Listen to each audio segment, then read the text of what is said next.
Hello students, आज हम कक्षा 6 की प्रश्नावली 3.6 करेंगे। इसका पहला सवाल है, निम्नलिखित संख्याओं के महत्तम समापवर्तक ज्ञात कीजिए। तो इसका हल करते हैं हम 18 और 48 का। तो महत्तम समापवर्तक वह संख्या होती है, वह बड़ी से बड़ी संख्या होती है जो दी हुई संख्याओं को भाग कर सके। तो हम इसके अभाज्य गुणनखंड करेंगे दोनों के। सबसे पहले 2 से भाग करेंगे, तो 2 × 18। फिर इसको 3 से करेंगे, 3 एकम 3, और फिर 3 से करेंगे। इसी तरह इसके करेंगे 2 से, 2 दूनी 4, 2 चौका 8।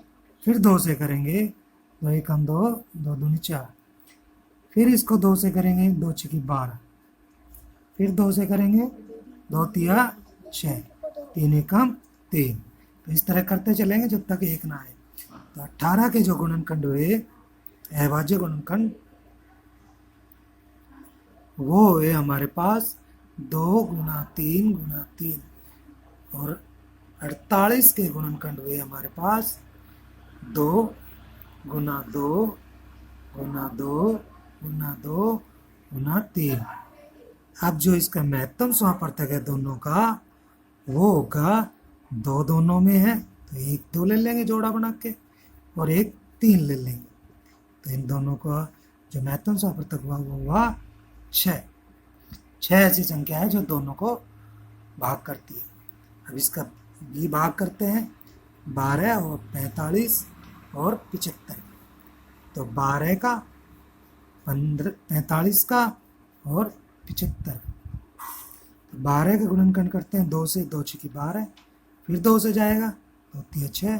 फिर 3 से, 3 एकम 3।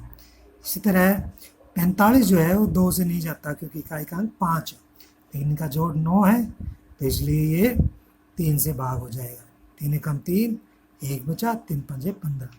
फिर 3 से, 3 पंजे 15। फिर 5 से, 5 एकम 5। तो इसी तरह ये 2 से भाग नहीं होगा, 3 से होता है 7 5 12, 3 दूनी 6 और 3 पंजे 15। फिर 5 से, तो 5 से हमारे पास हो जाएगा 5 5 25, 5 एकम 5।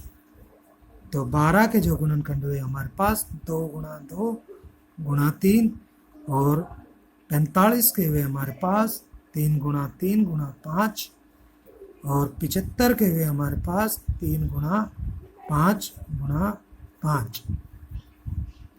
अब यहाँ से हम देखते हैं 3 सब में है, तो इन सब का महत्तम समापवर्तक जो है 3 आएगा, और हमारे पास नहीं है। अब हमारे पास दूसरा सवाल है, निम्न संख्याओं का महत्तम समापवर्तक क्या है। तो सबसे पहले है कि 2 क्रमागत संख्याओं का महत्तम समापवर्तक। 2 क्रमागत संख्याएं मान लेते हैं हम 4 और 5।